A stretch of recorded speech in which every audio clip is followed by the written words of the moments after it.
Well, hey guys, it says I'm live. My name is Ron White. I am a two-time USA memory champion. I used to hold some memory records. Held the record for the fastest to memorize a deck of cards in the United States, and some other records. And I'm just going to give you. We're going to have a session here today. And in this session, I'm going to give you some memory tips, and I want you to ask questions. We have a chat box over here, so you can ask any questions that you want. But here's the key to memory. So 32 years ago, I first took a memory training course. And by the way, in this chat here, I'm going to teach you the core of memory. I'm going to give you a little bit of the history of memory training. I'm going to teach you the core systems that you need to know to memorize anything. I have held the record for the fastest to memorize a deck of cards in the United States. I've memorized a 167-digit number in 5 minutes. That was the longest ever in the United States at the time. At the World Memory Championships, I memorized an 800-digit number in 5 minutes. I've written the United States Constitution out from memory, 4,543 words. A lot of these things that I have done. But here's the good news: anybody can improve their memory. You can learn whatever you want. You can get better grades. You can improve your memory to just have a quick, sharp, fresher brain. There's so much out there in the world to learn and to know.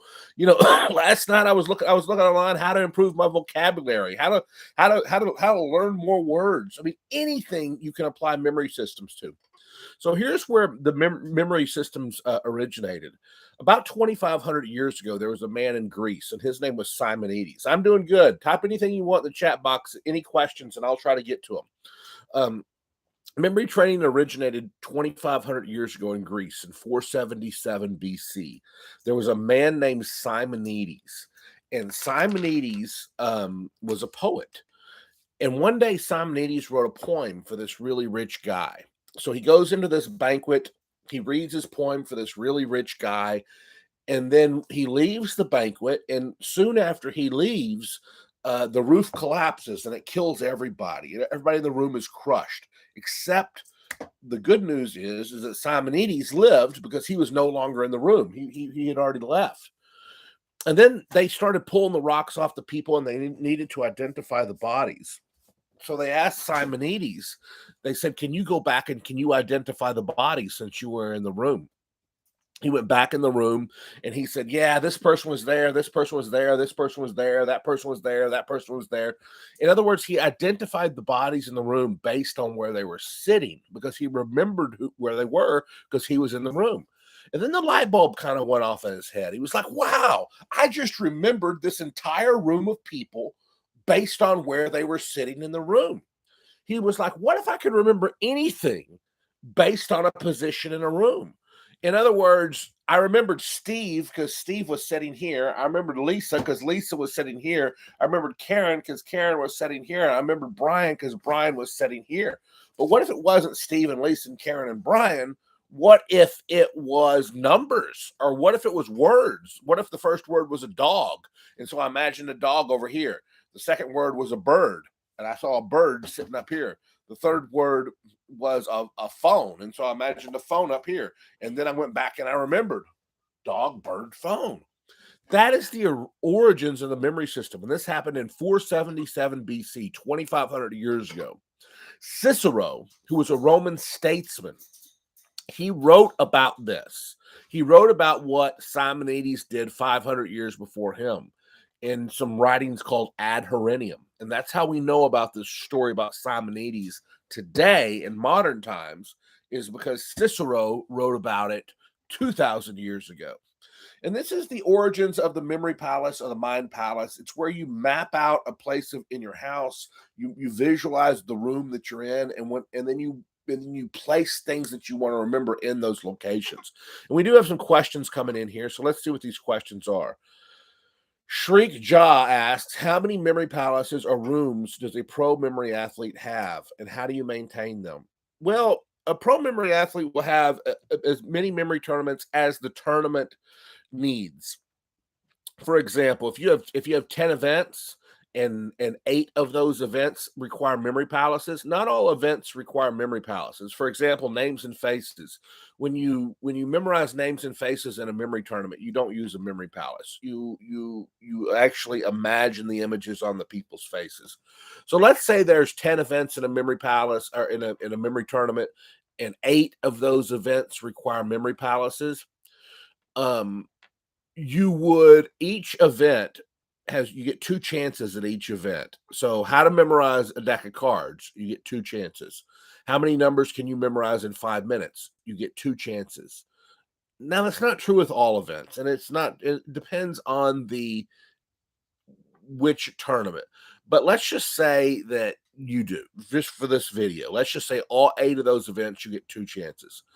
So in that scenario, you would need 16 different memory palaces, because each time you do an event in a memory championship, you want it to be on a clean, fresh memory palace. In other words, you don't want to memorize a deck of cards and visualize it around this room in your memory palace, and then you get another chance to memorize a deck of cards, and you use the same room. It would get too confusing, and it would be too cluttered, and you definitely don't want to do that. So how many files that you need, how many memory palaces that you need, depends on the tournament and how many events there are. The first rule of thumb is you need as many mind palaces for each event. And if there's 2 of each event, you need 1 for each, so you can have clean files.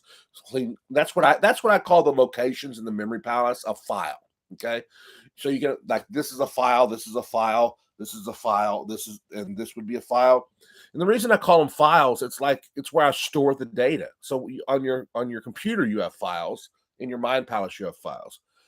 But to directly answer your question, I would estimate the average memory champion has several hundred files, several hundred locations in their memory palaces for one tournament. 200 to 300, I would imagine, for sure.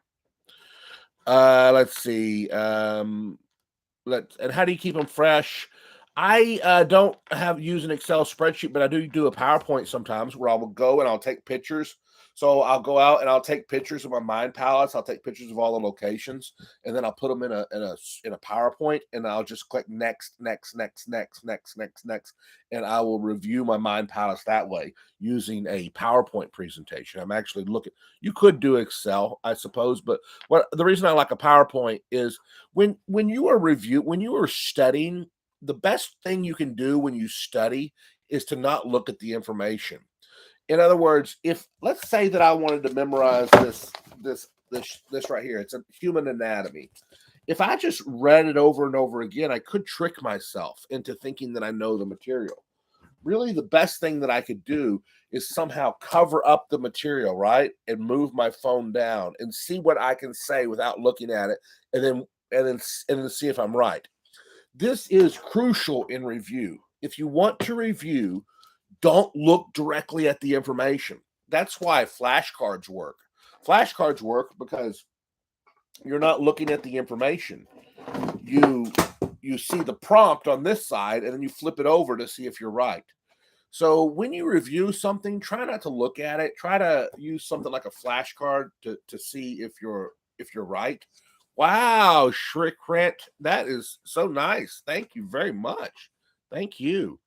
Um, so I would use a PowerPoint, and I actually went for wow, that is very nice.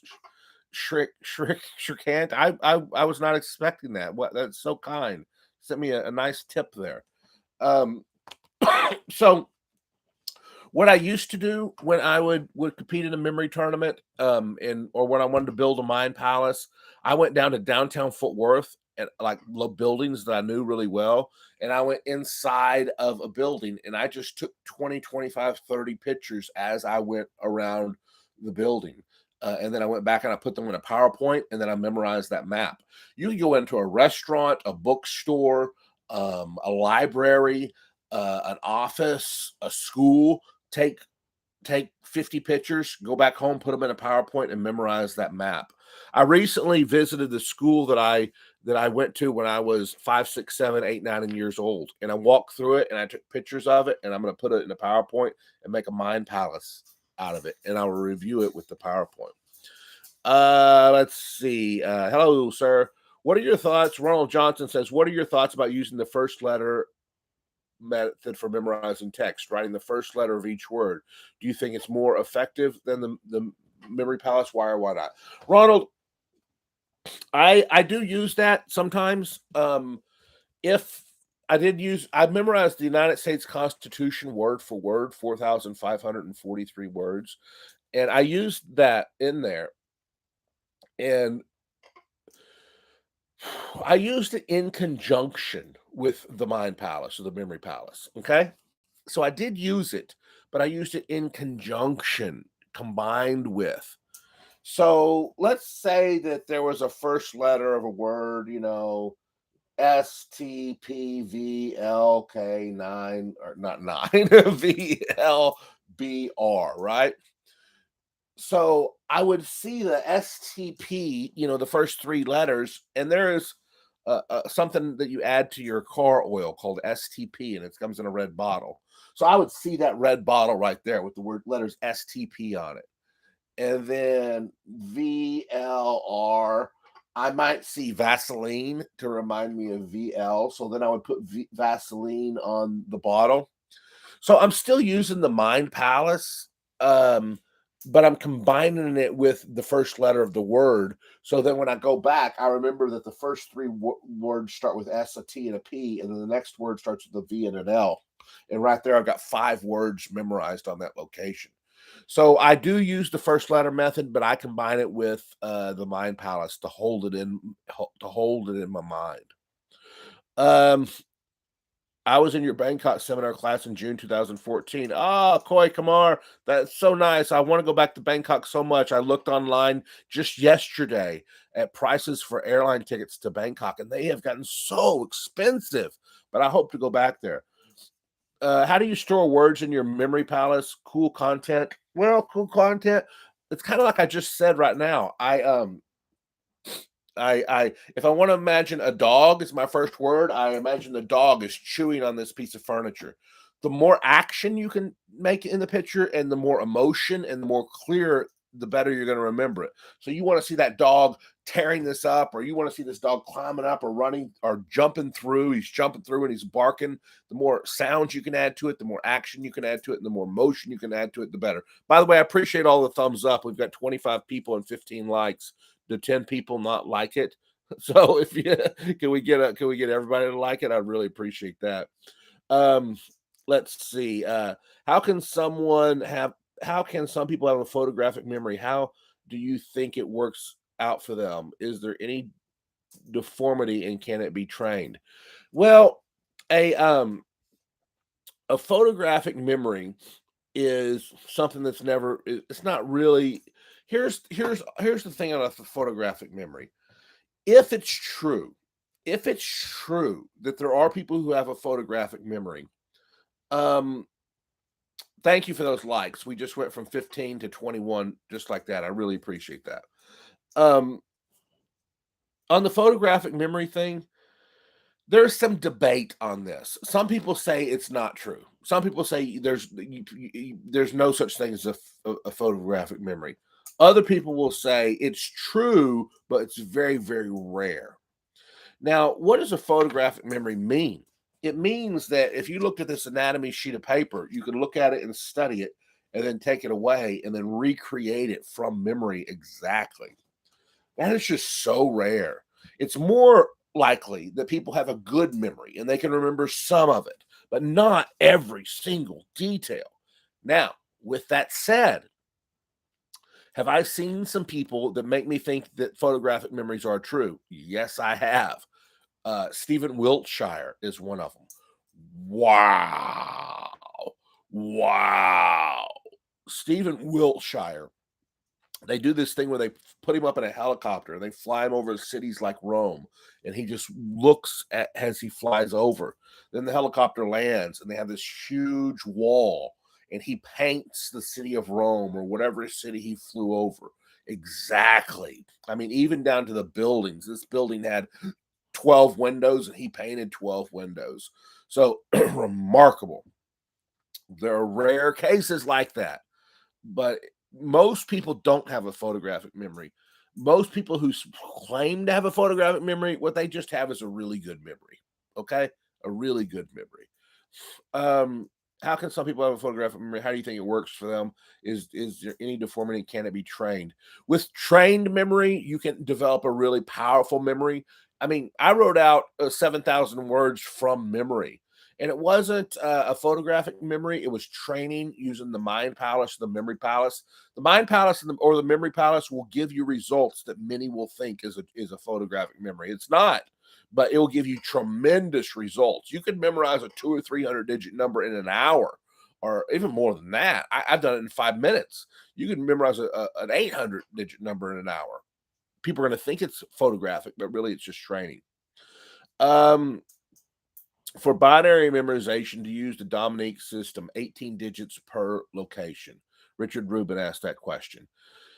2009 was the last time that I attempted the binary system in the World Memory Championships, and I did pretty good for a newbie. I developed my system while I was over there,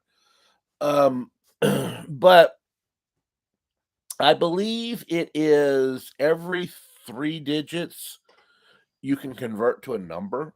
So, like 111 is the number three. Uh, and I can't I can't tell you exactly what the conversion is. 000 would be zero. um, but the first step is to convert every group of three to a number, 0 to 9, right? And then once you convert it to a number, I just use the major system to create an image for that number.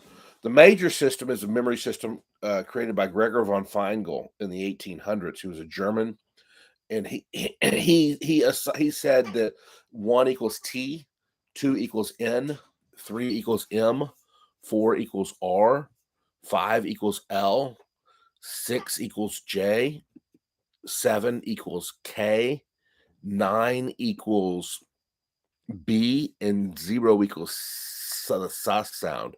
So what he did was he assigned uh he he assigned every digit to a letter. So if you have the word 74, you have k r, the k sound for 7, and 4 is r. So 74 is a car. So on the binary system, I think that's the key. Now you could use the Dominique system, which is just like the major system. I don't really think that matters. I think you could use the major system or the Dominique system. If you know the Dominique system already, use that. If you know the major system already, use that. Let's see. Hi, Ron. I'm curious. Have you tried to use a memory palace from Google Maps or a movie or a TV show? Thanks. Rodrigo asked that question. So when I was at the World Memory Championships in 2009, um, when I have a talking parrot, an African gray parrot over here, and he likes to talk a lot whenever I do YouTubes or Zooms, and so he's talking right now. Um, when I was at the World Memory Championships in 2009, and this is an answer uh, to Rodrigo's question, and Rodrigo asks, "Have I ever used a movie to do?" Uh, I've lost your question. Have you ever used a Google Maps, a movie, or a TV show? I never have, but I have heard other memory champions at the World Memory Championships talking about how they used scenes of a movie. They knew this movie really well, and so they would use a movie or a TV show. Like the Cheers used to be a TV show when I was growing up. You could remember the scene of Cheers or the house and Friends. You could use those houses or those scenes in movies or TV shows as your mind palace. Absolutely, 100%. I've never done it, but you could. You could use Google Maps. You could maybe use the Eiffel Tower or something like that. Go to Google Earth and get an image of Paris and the Eiffel Tower and use that area around the Eiffel Tower. You certainly could. I don't, because I think there's enough places that I've personally been to that I don't need to do that, but you certainly could. How do you remember all your passwords? Stewie, on passwords, this is what I like to do. it's really pretty easy for a password to be cracked. If your password is football or bird, or even if it's bird 1234 or football 93 or whatever, those are pretty easy passwords to get hacked. If you want to create a password that is not going to get hacked, I mean, like really not going to get hacked, but it's complicated to remember, think of your favorite song. Think of your favorite song. So let's say that your favorite song is let's see, let's I can't even think of a song right now. We didn't start the fire. We didn't start the fire by Billy Joel.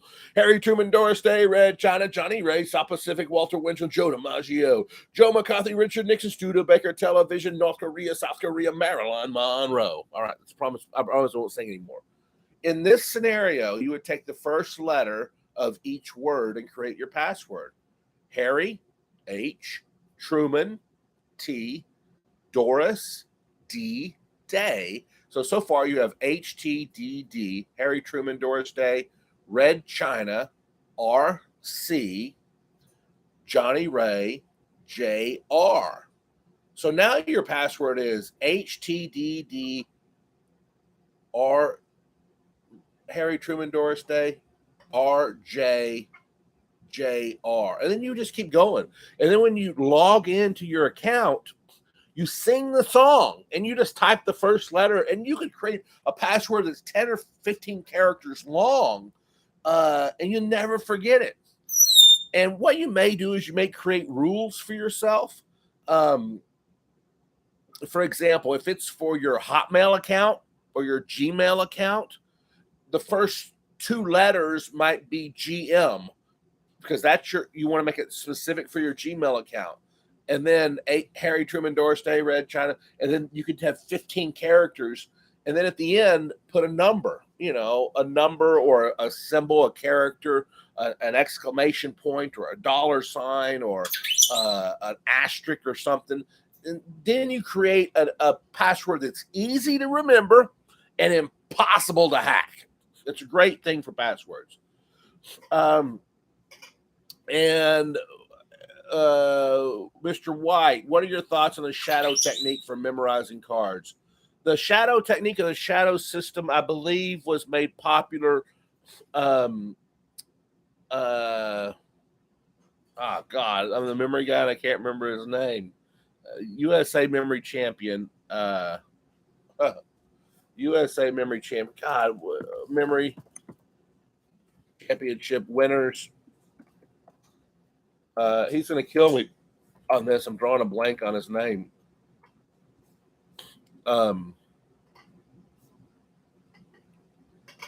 Lance T-shirt.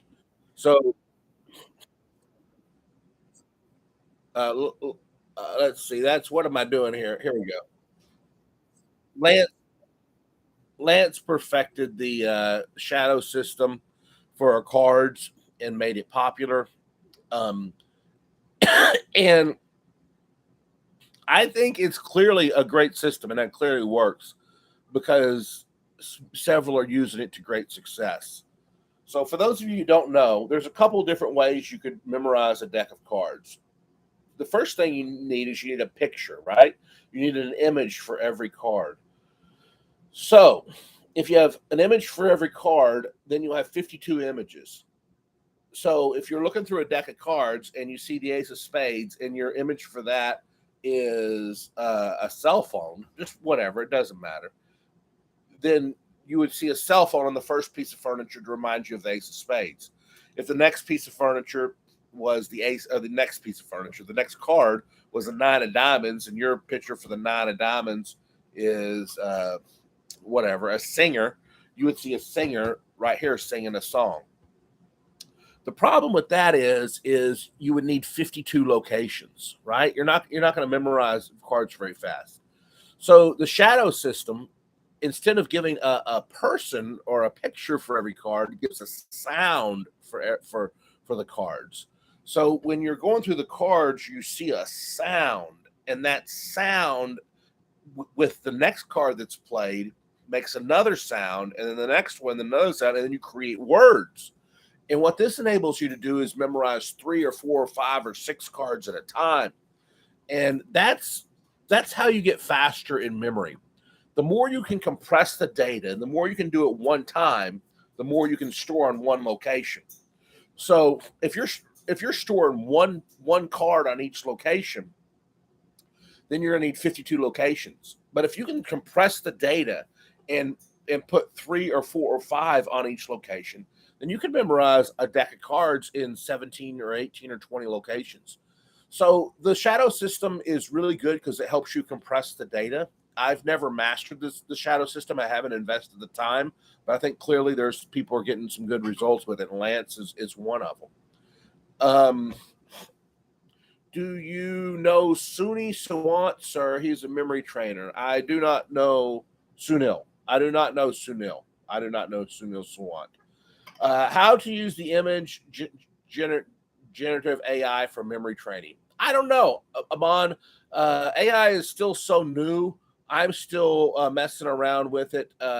I have some ideas, but I haven't really used it for memory training yet. I've asked it to ask me questions. What's your advice on memorizing names, or what's your advice on speed reading, or what's your advice on memory systems? But I haven't used it any further than that. Logan Smith Perkins says, Shrikant, my Instagram is brain athlete, like brain in your head, brain athlete is my Instagram. And I'll type it here in the box, at brain athlete. That's my Instagram. My Twitter is at memory training. And of course, y'all know my memory course is Black Belt Memory, blackbeltmemory.com. I'll put a link to that too in the chat box. Going back up here. Going back up. Okay.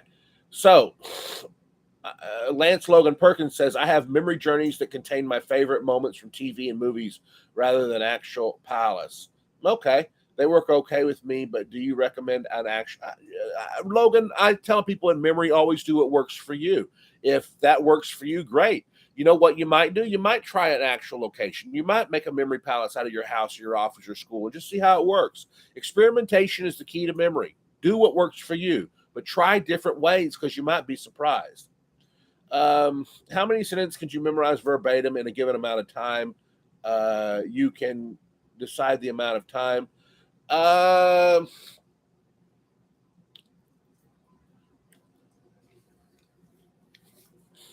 How many sentences could I memorize, or can a person memorize? In the USA Memory Championship, they have an event called Poetry, where you see how many lines of poetry that you can memorize. And some people in there can memorize in 15 minutes, can memorize 20 lines of poetry. So they're doing 1 line a minute at least. Here's the thing that most people don't consider about memory. It's review. Let's say you have 1,000 lines of poetry to memorize. Well, if you can do 15 lines in 15 minutes, does that mean you could do 1,000 lines in 1,000 minutes? It does not. And that is what most people overlook about memory when they're trying to estimate how much time something will take. Because the deeper you get into something and the more of something that there is, the more time you have to allocate for review. You have to review. If you memorize 50 lines of poetry and then you keep going, but you don't ever go back and review the first 15 lines, it's not going to stick in your memory. So in something like 1,000 lines of poetry, you would be memorizing for days, and you get up to 100 lines or 200 lines. Well, then the next couple of days, you wouldn't be adding any new lines onto the poetry. You would just be going back and reviewing what you did. So review is something that's not often calculated in a memory challenge.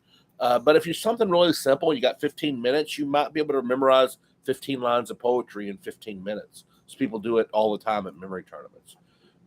How long do you think it would take to be a memory palace? I think you mean to build a memory palace. Depends on the size of the memory palace. You could build a 20 or 30 or 40, 50 location mind palace easily in 20 minutes. Easily. And then you just got to review it. Yes, I did memorize the United States Constitution, and I'm on, and it took me about 4 or 5 weeks. So it was 4,543 words, and it took me about 4 or 5 weeks. And then I wrote it out on a wall for Fox Television. How would you memorize the first 1,000 words of a new language? TLS asked this. How can the memory system cover the tenses for words? Example, I run, you run, we run, they run, and so on in a new language. You know, I was watching videos last night on how to learn a new language.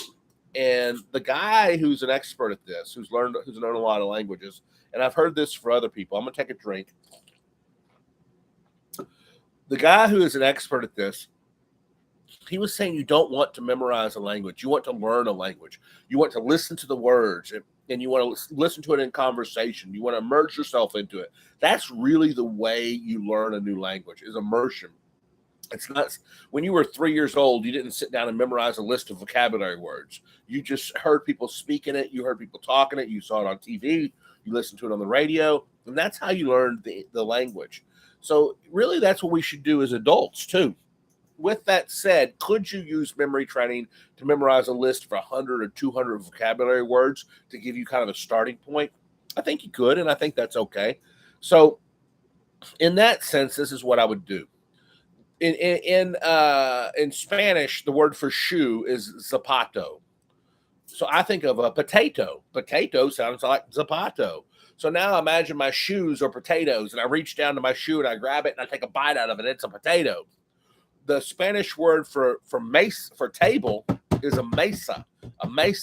So I look at the table and I imagine I'm pouring something on it and I'm making a mess on the table, a mess of stuff, a mess on the table. So I am taking the word, creating a picture, and then attaching it to what it is. The word for table is mesa. So I imagine a mess on the table. The word for shoe is zapato. So I imagine potatoes in my shoe. I think you can memorize words like that. Tenses, I run, he run. That's man, I'm gonna have to come back to that question. That's more intense. That's more intense of a question. I'd have to analyze that a little bit more. I'm not trying to dodge your question, but I'm not prepared for any of these questions. I'm having to go over just off the top of my head. And that's one I would have to prepare for. But off the top of my head, what I would say is in Spanish, the tenses of verbs go o, as, a, amos, on, right? Like if it's an AR verb, it would end in O. If it's for I did something. As, if it's you. So you could memorize the tenses of that if it's something like that. O, as, a, amos, on. That's really not a tense though. That's conjugating a verb. But sometimes there are rules like that they end in certain letters if they're AR verbs or ER or IR or whatever. So in that scenario, you could put the first tense here, the second tense here, the third one here, and the fourth one here. An O, a Cheerio for O. As, a donkey, an ass, a jackass, right? A donkey. Oh, as. Ah. Maybe see yourself with your mouth. Ah. Almost. Almost.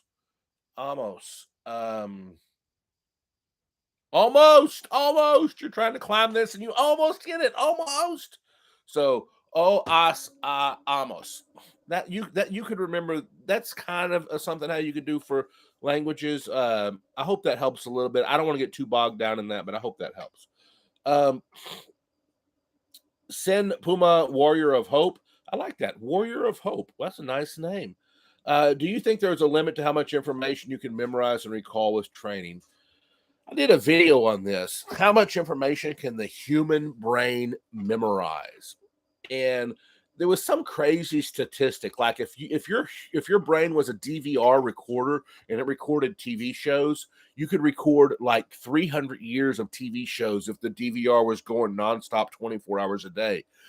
So I think there's no limit to how much you can remember, really, in this lifetime. I think you could spend your entire life memorizing and keep going until you die, and you're not going to reach a limit.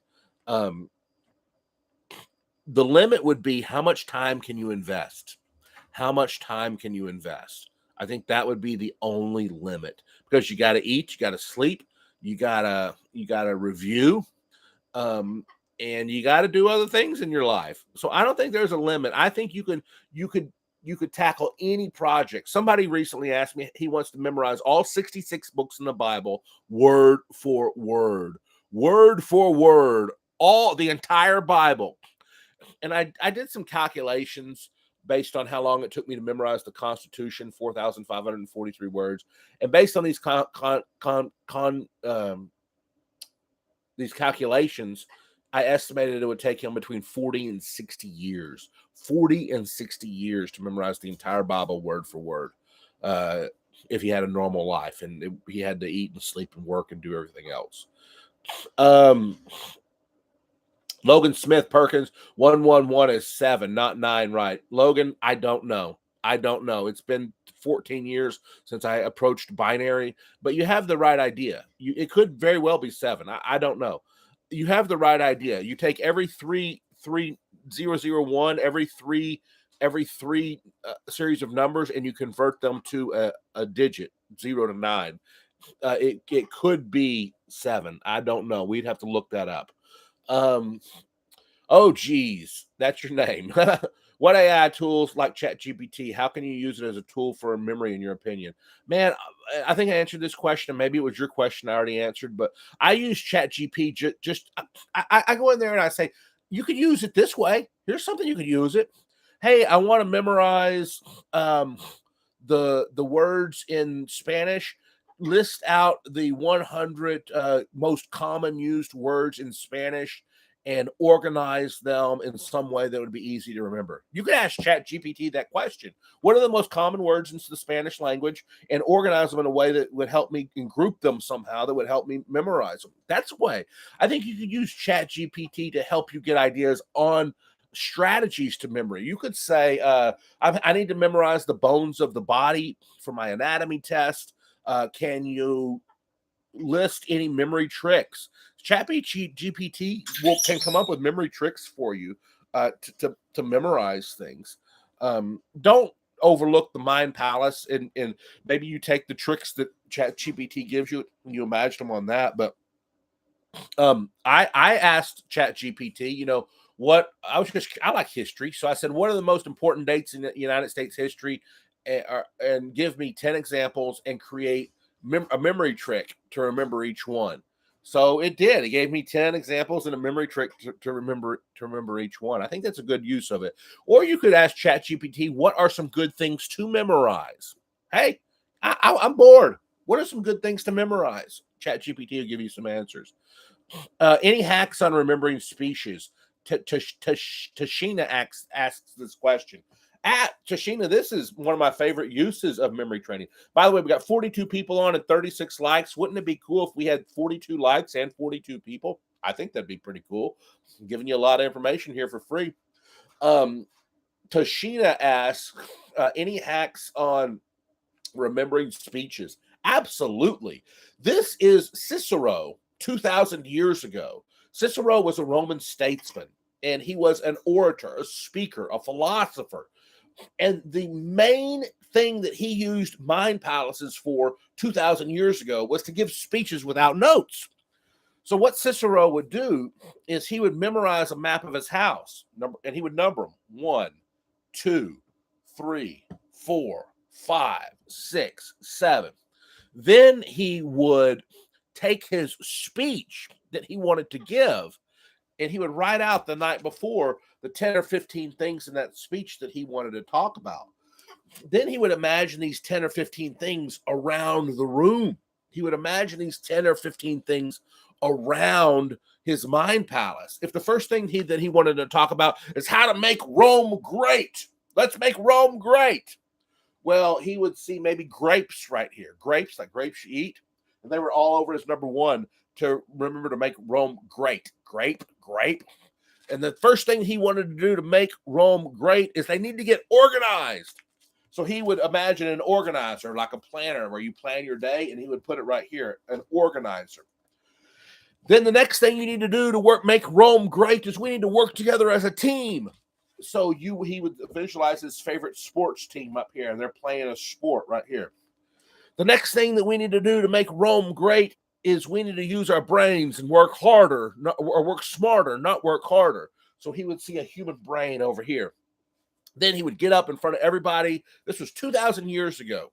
And he would give this dynamic speech without using any notes. He would just think back to his house. Hey, guys, I want to talk to you today. And he would remember his room about how to make Rome great. The first way we make Rome great is we become more organized. We get our organization together.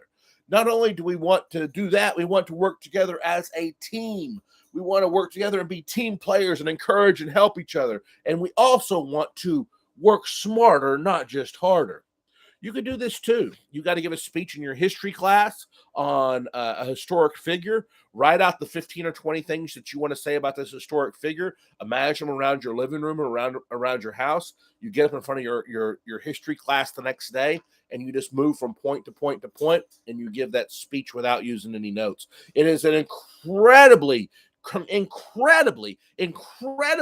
useful way to use the mind palace. Matter of fact, it's the what Cicero wrote about 2,000 years ago. It's the first use of the mind palace and the memory palace. So it's great. By the way, I'm going to drop my memory course link in here one more time. blackbeltmemory.com. I have a free gift there if anybody goes and gets that.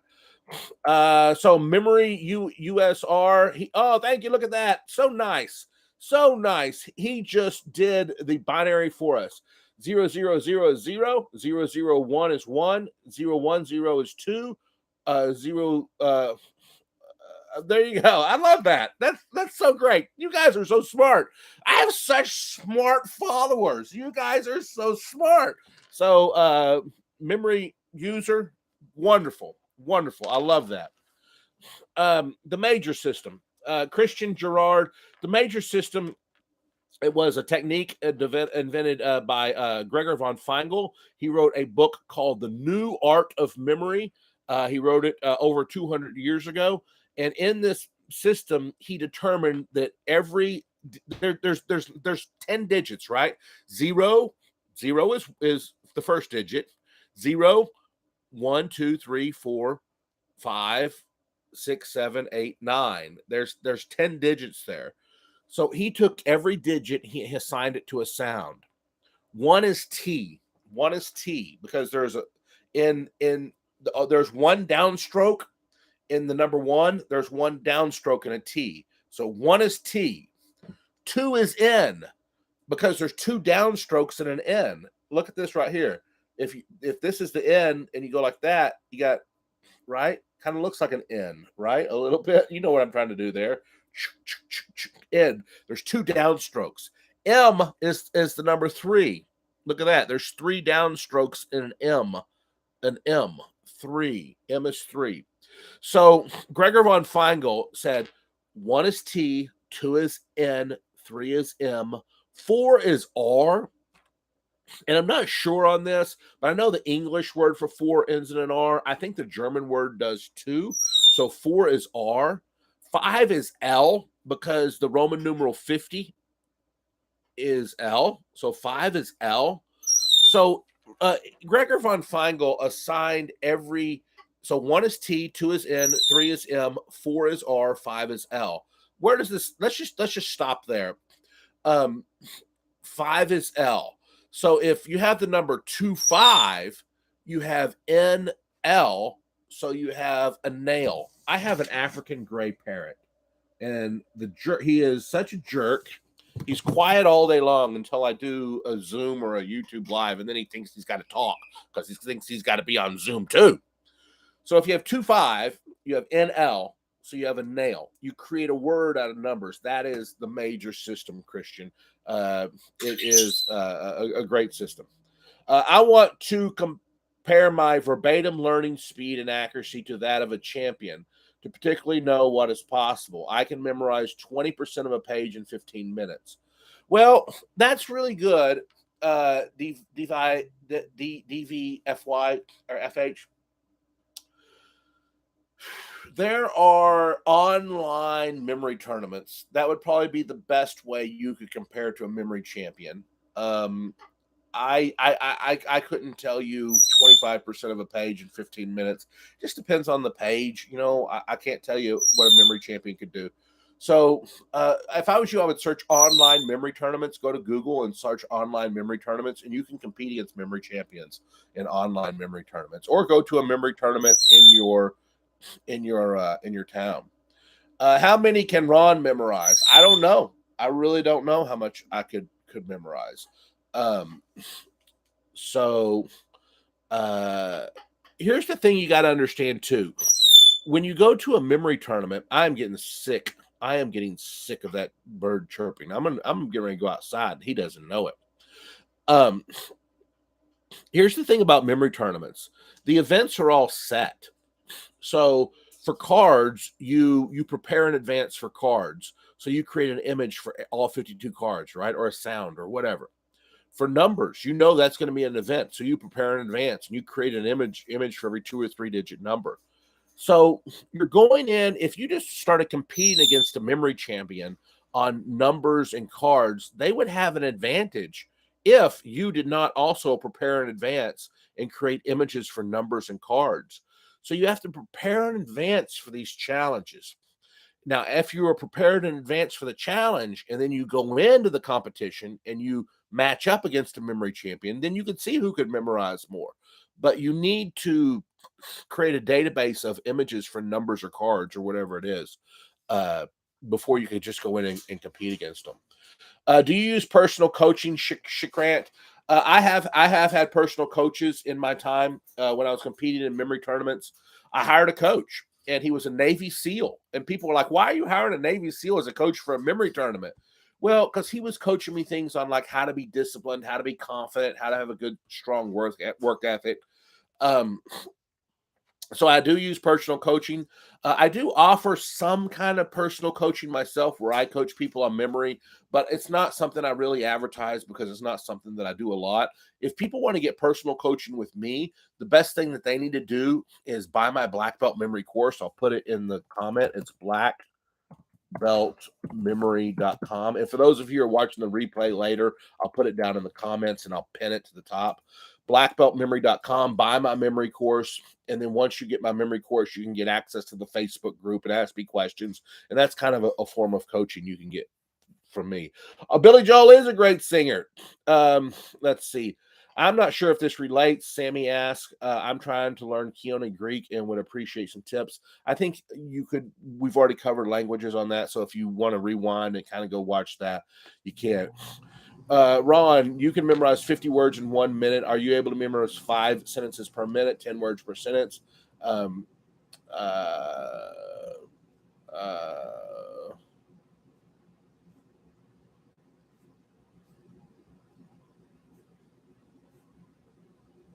Maybe you can memorize a paragraph in 1 minute. A paragraph is more meaningful. I don't think I can put a time frame on stuff like that. It depends on the subject matter.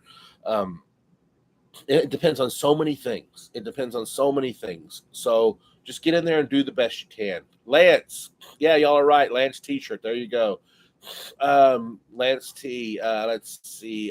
How to memorize. How to comics. How do you remember a picture perfectly? I think just study the picture and bring it to life. Animate the picture. If it's two people, bring them to life and have one person doing something to the other. If there's something in the background, like a bird, the bird comes to life and it flies and takes the hat off the guy or something like that. You need to add action to it, emotion, tell yourself a story, create a story on how that picture happened, even if it's true or not, but create a story and animate the picture. Thank you, April. You're a legend. That's very nice. What can I do when I come across a word and vocabulary that cannot be changed to an image? What should I do? Cool content. Most all words could be broken down into an image. If you can't think of a substitute word like grapes, or organized, an organizer. If like we took organized and we made it an organizer, break it down by syllable. The word neophyte. Wow, I can't turn that into an image. Yes, you can. Break it down by syllable. Fight, fight. Okay, I got two people on their knees and they're fighting. They're boxing each other. If you can't break the whole word down into a picture, break it down by syllables and turn each syllable into a picture. You can do that. If I can consolidate the 3 sentences faster, that's another thing on faster. Faster just comes with time. You just got to keep practicing and get practice increases speed. I imagine the shoes are made of potatoes. If I want to review information 3 times lesser by consolidating information 3 consecutive, is it true? How I know?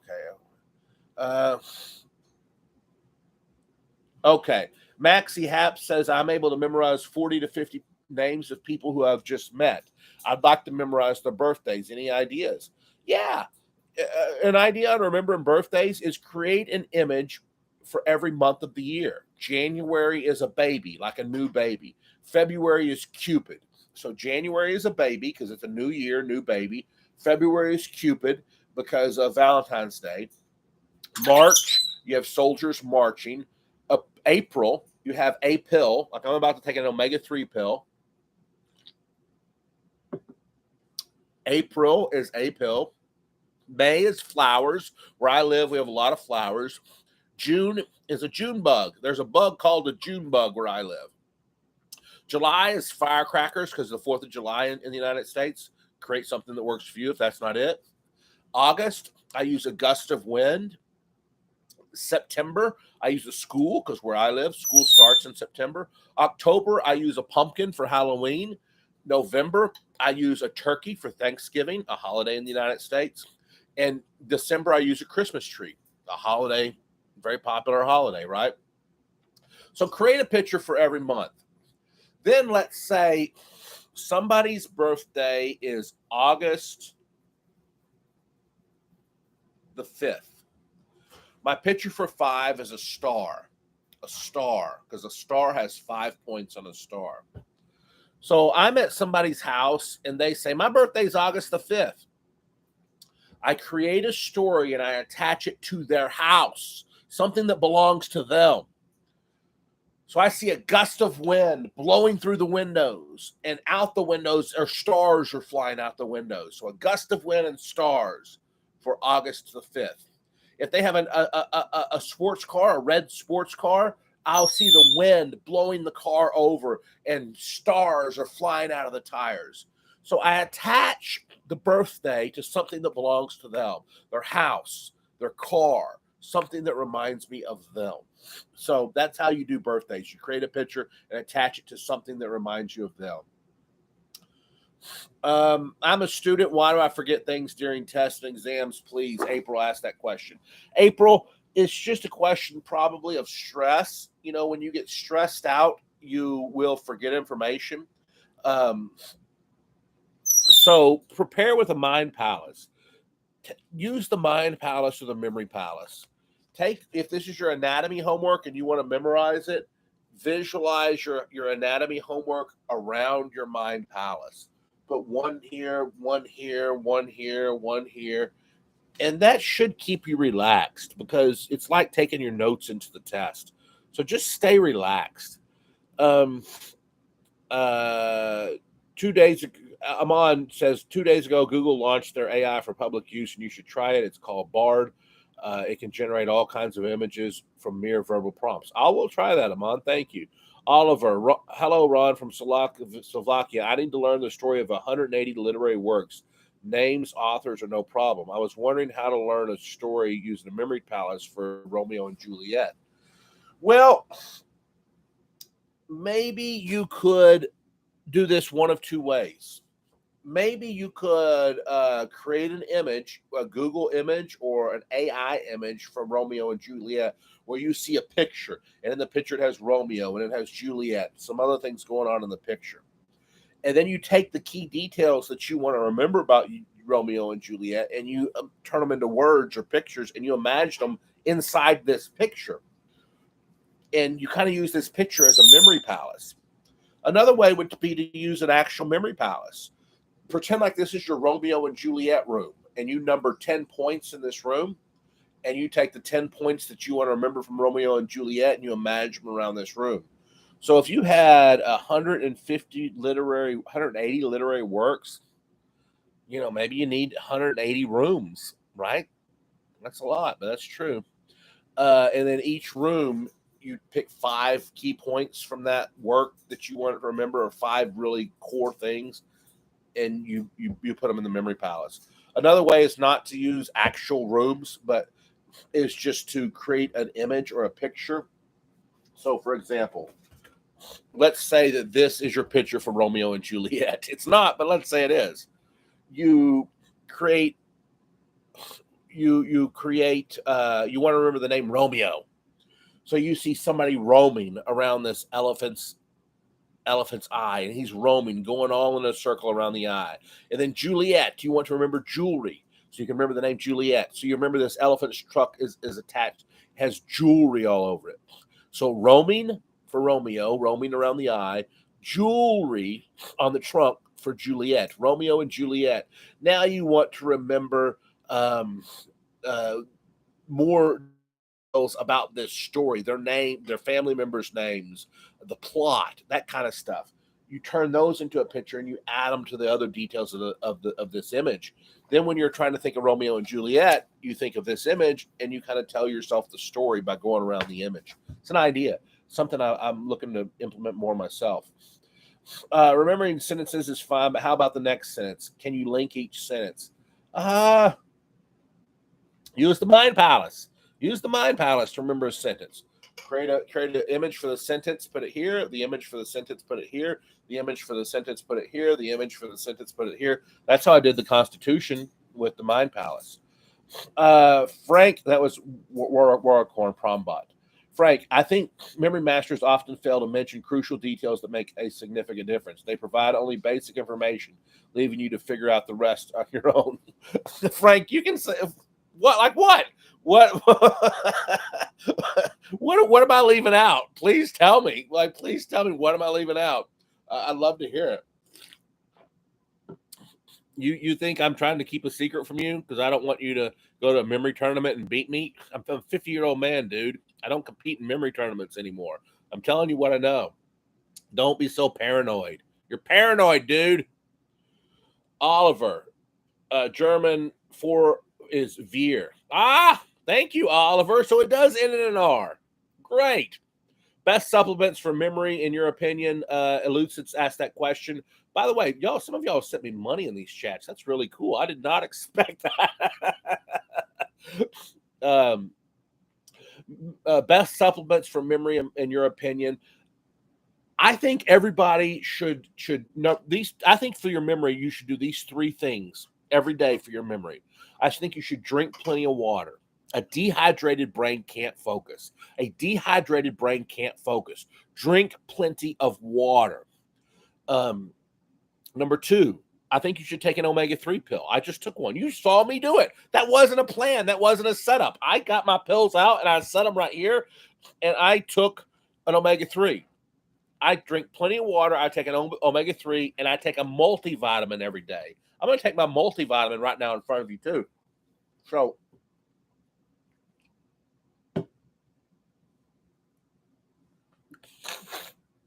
every day I take a multivitamin, I drink plenty of water, and I take omega-3s. The brain needs 45 nutrients. It can get some of these through food and stuff like that, but also it can get it from a multivitamin. So if you take a multivitamin and omega-3 and drink plenty of water every day, you're going to be giving your brain's going to be happy with you.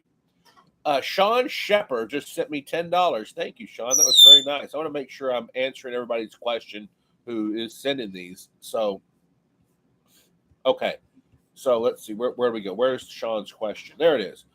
Are you still taking BJJ? How do you push through feeling overwhelmed when you try to memorize large textbooks, personal stuff, science? I have to memorize about 80 pages in a month. Be blessed. Sean, I do still do BJJ. I'm a purple belt in BJJ. I love it. I think I've finally broken through in the last 6 months and actually started learning something and getting better. And that's because I hired a personal coach, a personal one-on-one trainer, and I slowed it down. I am using the Mind Palace or the Memory Palace to help review my BJJ. I tell myself when I go into a BJJ class, and this is something that you guys could use in your whatever you're learning, history, science, jujitsu, karate, whatever. Go into the class and tell yourself, at the end of this class, there's going to be a test. Well, there is going to be a test. You're going to be the one giving yourself the test. So go to the class, and there's something about knowing that you're going to have that bird is driving me nuts. There's something about knowing that you're going to have a test that is going to force you to focus. So go in, you do the class. When you get back to your car, you get outside the classroom, get your voice recorder on your cell phone, and repeat everything that you learned. Give yourself a test, or get a pen and paper and write out on paper everything that you learned. Give yourself a test. This is going to do two things. Number one, it's an immediate review. Number two, since you knew there was going to be a test, it forced you to pay attention in the class. And number three, you have something to review now. I just reviewed my voice memo for jujitsu yesterday that I created after class last week. It's something I have constant review for. So that was the first part of Sean's question. The next part of Sean's question is how do you push through feeling overwhelmed when trying to memorize large textbooks, personal training, science stuff? You know what? This bird's driving me crazy, and so we're going to go outside. We're going to get away from this jerk. He's going to be sorry now, isn't he? I live out in the country. I got 17 acres out here. So I got lots and lots of trees and lots of birds. Look at all my trees over there. I love it out here. I'm going to be building a house. I didn't have this planned, so I don't have a good setup here, but let me find a place. Okay. There we go. I'm building a house. I'm building a house right over there. I'll show it to y'all one day when it's done. How do you memorize large quantities of information, like a textbook or training or science? The best advice I can give you on memorizing large quantities of information is break it down in groups. I'm coaching some people right now to memorize every chapter of the Bible. There's 1,189 chapters. They're not remembering every word in every chapter, but they're remembering like the main idea of every chapter. I'm telling them to break it down 10% at a time. Do 10% at a time. Focus on 10% of the time. If you do 10% this month, 10% next month, 10%, 10%, 10%, that's how you do it. That's how, because then when you get to 20%, you're going to be like, oh my gosh, I'm at 20%. I don't want to stop now. Oh my gosh, I'm at 30%. I don't want to stop now. So break it down by chunks. Also, maybe use the Pomodoro technique. You know, the Pomodoro technique is where you study for 20 minutes and then you take a 5-minute break. Then you study for 20 more minutes, and then you take a 5-minute break. Then you study for 20 more minutes and you take a 5-minute break. I think you're gonna see your best results there when you're breaking it down, doing 10% at a time, but also on the large scale, you're gonna say, okay, the next 3 days I'm gonna focus on this 10%, and then in that 3 days you study in 20-minute chunks. I think if you do that, you're not going to get overwhelmed, and I think it really will help you. Thank you, Sean. How do you study and memorize medical terms for exams?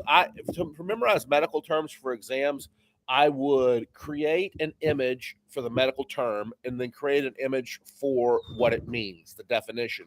So what I mean by that is, and I don't know any medical terms off the top of my head, I'm not a doctor, but let's say that there is a medical term.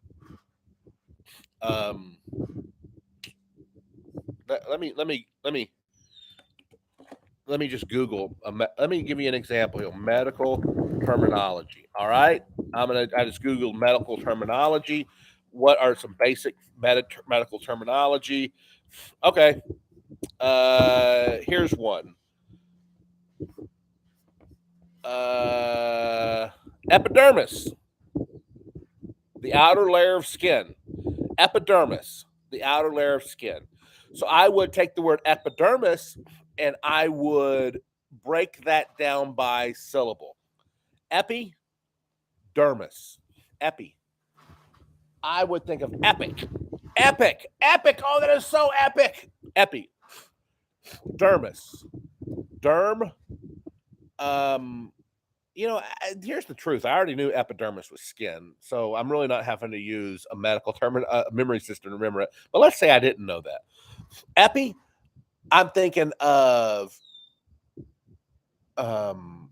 epic and dermis. Derm.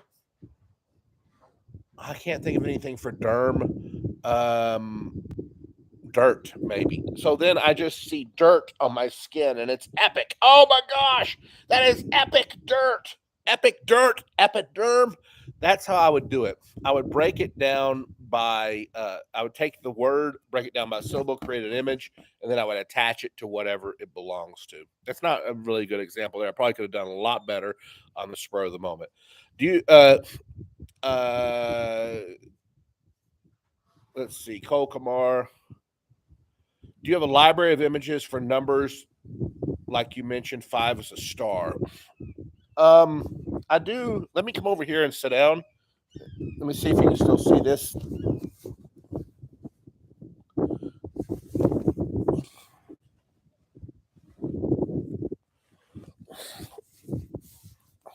So, okay, I'll do this. I normally wouldn't. I'm going to give you my images for numbers. I normally wouldn't do this. Just give this away for free. Ah, you guys, you guys are getting a lot from me right now. I don't know if I should do this.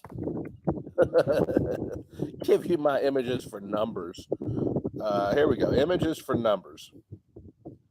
Let's see. Okay, I'm going to give you guys my images for numbers 1 to 1,000. I'm going to give you my images for numbers 1 to 1,000. But I need to get 5 more likes. If I get 5 more likes, I'll give you my images for 1 to 1,000. We're at 44 right now. We need to be at 49 likes. At 49 likes, I will give you my images for 1 to 1,000. It's in a PDF, and I'll send you the link. It's in Dropbox. I'll put it in the chat. So 45 likes. We need to get 4 more likes, and I will send you my images. 49. There we go. You guys are awesome. Okay. I'm a man of my word. Here is a PDF. It is in the chat box now, and this is my images using the major system. This PDF describes the major system, and boy, we jumped up on the likes there. So that is my images for 1 to 1,000 using the major system. If you really want to perfect the major system, and I'm giving you a lot of free information here too, but I also want to be honest with you. If you really want to go to the next level, you should get a memory course. You really should get a memory course. And my memory course is blackbeltmemory.com, www.blackbeltmemory.com. I'll put it and it redirects to another website. I'll put that in the chat box too. So there you go. All right, that's my memory course. Do you play blackjack? Are you good at this game? I don't play blackjack. I don't play blackjack. I have friends who are memory champions who do, but I don't. Are you musical? Or does anyone use memory tricks for memory music theory? I have tried to apply a memory system to music, and I've never had any good luck to it. Harry Lorraine and Jerry Lucas wrote a book, and they did in the 1950s, and they tried to apply music to it, but I don't know how well they did, to be honest with you. I've never seen a real successful use of it. Now, to remember lyrics of songs, I've seen people use the memory palace, the mind palace, remember song lyrics.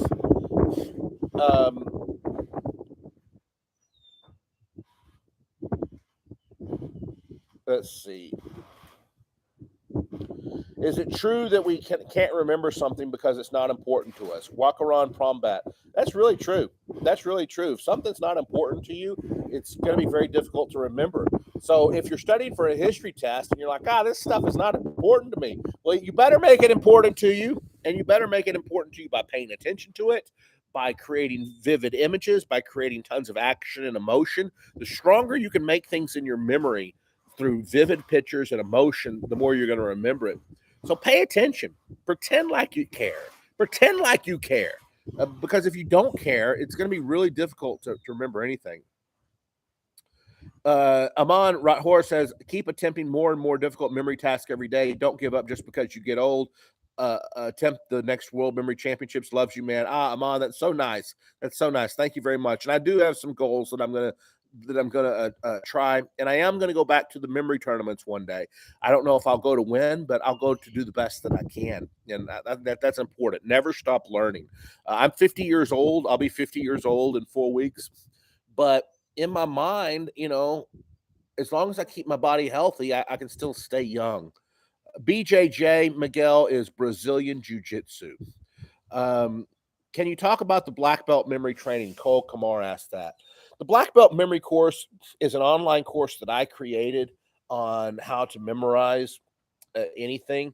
And I do the martial arts. So in the martial arts, you start out with a white belt, and then you get the next belt. In jiu-jitsu, it's blue, and then in jiu-jitsu, it's purple, and then it's brown, and then it's black. So there's something about getting belts as you progress in anything that I think is it kind of keeps you motivated. So that's what I did with the black belt memory system. I teach you the basics. You get a white belt, then you earn your yellow belt, then you earn your orange belt, then you earn your blue and purple and brown and black. And you just learn the memory system. And as you get more and more advanced, you get the higher belts. But you go through the course and you learn how to, and in the blue belt, you're going to learn how to remember names and faces. In the orange belt, you're going to learn how to memorize numbers. You're going to learn how to memorize in one section, maybe purple belt, how to memorize a deck of cards. In another section, you will learn how to memorize foreign languages. In another one, poetry. In another, you'll how to remember what you read. In another, how to remember what you learn in a class. So I take the different things that you need to learn in life, and I break them down into sections based on difficulty, and I call it the Black Belt Memory Course. And then when you complete it, you have done everything you need to know in the world of memory, and you have lifetime access. It never expires. Once you sign up, you have access to the course for the rest of your life. It's lifetime access until I die and I stop paying the internet bill and it goes away, or until you die. So until one of us dies, it's lifetime access. Actually, hopefully, I will. My company will keep it going. I'm just making a joke, and I don't plan on dying for 20 or 30 more years. Let's see. Some Mayuri says summarize all memory techniques, and also that's a question like you'd ask ChatGPT. Summarize all techniques of memory in short, quickly.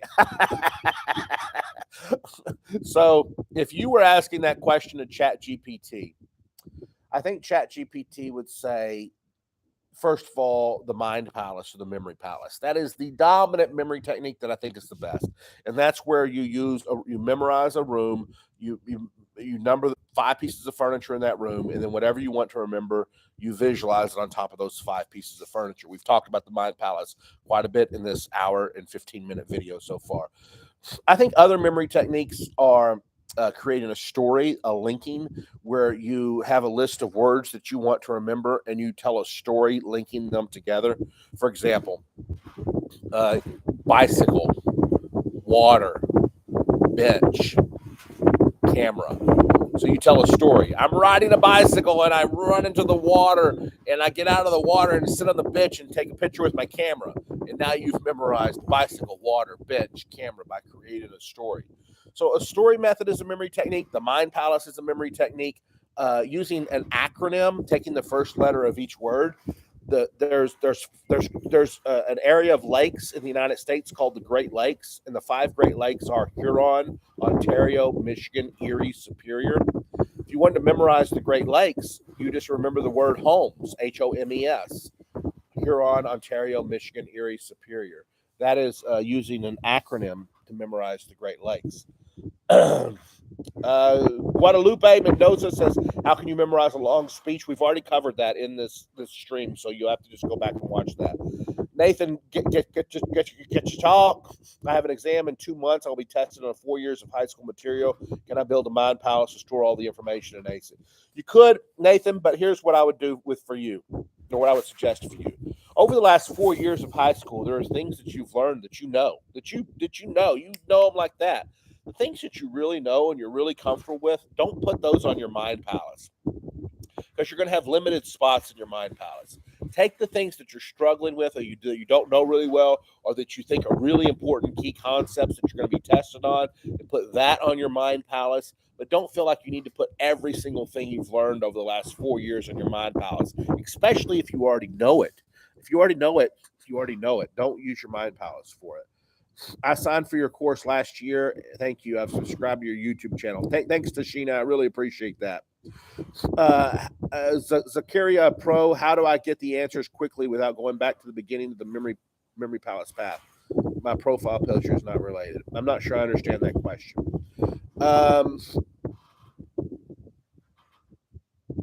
Brian Johnson has reversed his age. You can too. Go for it. Get to know about it. I know a Brian Johnson who's a very healthy guy in Austin. I don't think that's who you're talking about. I think that Liver King guy, is that Liver King? Is that his Liver King name? What is that Liver King real name? What is Brian Johnson? Yeah, Brian Johnson's the Liver King. I think they said he was kind of doing some scams there. Since I attended your class in 2014, you consistently teach the same method. This is very reinforcing, very encouraging. Thanks, Koi Kamar. This is a 2,000-year-old memory system. I do teach the same thing over and over again, but it's because it works. It is really the best. It is the best. What do you think about creating our mental mind palace, Paolo? I think you're talking about like a fake mind palace, or one that's only imaginary in your imagination. I don't do that. Some people do that and they have success with it. Try it, see if it works for you. It's not something that I do. He isn't the Liver King, a different guy. Okay. Well, I know a Brian Johnson in Austin. He's a really healthy guy. He does fitness. Maybe you're talking about the same guy. How to memorize hard math concepts. Woo. Guys, I am going to have to call this off. I got to go. But do you want me to do this again sometime? We went for an hour and 20 minutes. Would you like me to do this again sometime? Put yes or give me a like. And in the meantime, if you want to get my memory course, I'll put the link down in the comments. That is my memory course. That's the Black Belt memory course. Paulo Oliver says yes. Tashina says yes, please. Jonah Maddox says yes. I would love to do this again sometimes, guys. Here's the thing, guys. I started my YouTube channel a long time ago, 8-10 years ago, and I used to get a lot of views. I would put out a video and get 1 million views. I don't get many views anymore, and I got to blame myself for that. There's nobody to blame but me. So I want to start doing more of these. I want to start engaging the channel. I want to start doing more live videos. I want to start doing more videos, and I want to earn back your trust and earn back what I used to have with you guys. So that's what I'm going to be doing, more content on YouTube. Hang out with us peasants more. No, we're all peasants. We're all peasants. We're all the same. Everybody's equal. Nobody is any different than anybody else. We should do this more often. I learned so much information. Thank you. Bye for now. Can you tell me after reading how to memorize a hard-earned understanding math concepts? DVFH, I'm going to have to do that next time. All right? Y'all have a great day. I hope y'all have a good weekend. Thanks, guys. Give me a like. Click the link below. Get my memory course. I'll see you next time.